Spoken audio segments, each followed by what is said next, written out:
इकरा Urdu news में आपका खैर मकदम है। मैं हूं हैदर अली।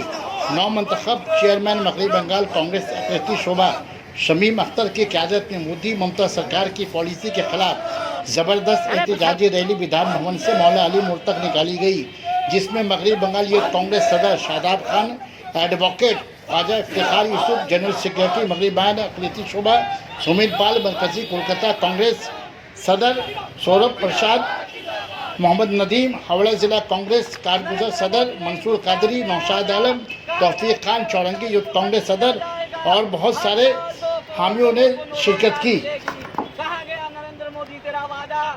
आज हिंदुस्तान में 10 करोड़ से ज्यादा लोग बेरोजगार हैं। आज लोग सुसाइड करने पर, खुदकुशी करने पर मजबूर हो चुके हैं, क्योंकि उनके पास घर चलाने के लिए, परिवार चलाने के लिए पैसा नहीं है, उनके पास काम नहीं है, वो अपने बच्चे को 2 वक्त का अनाज नहीं दे सकते हैं। काम नहीं में वो आज हिंदुस्तान के लोग मरकजी हुकूमत की तरफ, नरेंद्र मोदी की तरफ, रियासती हुकूमत ममता बनर्जी की तरफ हसरत भरी निगाहों से देख रहे हैं कि उनकी कोई मदद करे। लेकिन ये दोनों नाकारे हुकूमत, जिन्हें इन इलेक्शन 2021 में ममता बनर्जी को उठाया है और 2024 में नरेंद्र मोदी के खिलाफ भी लड़ना है। आप देख रहे होंगे कि पिछले 24 मार्च से लॉकडाउन चल रहा है, लोकल ट्रेनें बंद हैं, एक भी लोकल ट्रेन नहीं आ रही है, सब्जियों की कीमत आसमान छू रही है, दाल खरीदने का लोगों के पास पैसा नहीं है, लोग जाए तो जाए कहाँ, किससे मदद करे।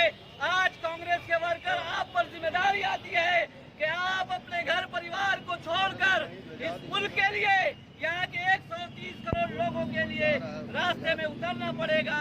मैं अब इसके साथ दावत दूंगा। दूध मिल है उसको बंद कराया जा रहा है और वहाँ पे कॉन्ट्रैक्टर सिस्टम लगाया जा रहा है कि नौकरी मिलेगा, पहले टीएमसी वालों के पास आओ, पैसा दो, फिर नौकरी मिलेगा। उसी के साथ साथ कल हम लोगों ने एक इशू सब मिलकर, सुमन पॉल जी भी थे, शमीम अख्तर भी थे और आप सभी थे, सीएससी का मुद्दा हम लोगों ने उठाया। क्या हुआ दीदी तेरा वादा? पहला बजट पास हुआ अभी रिसेंट में ही, उसमें दीदी ने कहा कि 75 यूनिट से बिल का गरीब लोगों के लिए माफ हो जाएगा। कुछ भी नहीं हुआ। कहे 2 महीना का बिल ठंडा बस्ता में चले जाएगा, कुछ नहीं हुआ। और वही 2 महीना का बिल को स्लैब वाइज ला के जो 500 रुपया था उसका 1000 हो गया। इनके कानों में आवाज नहीं जा रही है।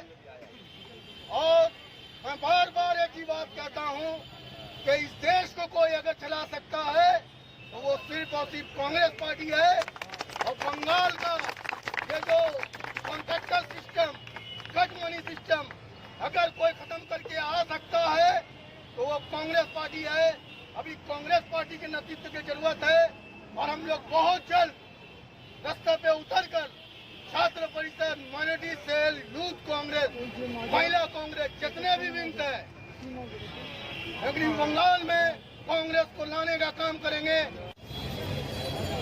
आज सोमवार था जिस दिन उनको चेयरमैन बने, माइनॉरिटी कांग्रेस का जिम्मेदारी लिया अपने कंधों पर, और 7 दिन जाते ना जाते कांग्रेस, माइनॉरिटी कांग्रेस आज रास्ता में लेकर आंदोलन का रूप दिया। सबसे पहले उस बात के लिए उनको मैं मुबारकबाद देना चाहता हूँ। और मेरे सब बड़े भाई, साथी, दोस्त, मेरे लड़ा उड़ान, ये फैले हुए उनके पंख बोलते हैं, वही लोग अक्सर रहते हैं खामोश जमाने में जिनके हुनर बोलते हैं।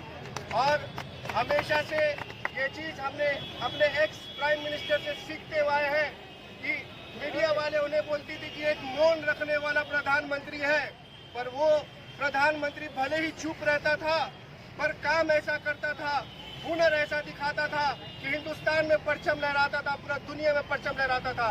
और एक ये फेंकू आया है, ये जो प्रधानमंत्री आया है, ये फेंकता है लंबा लंबा।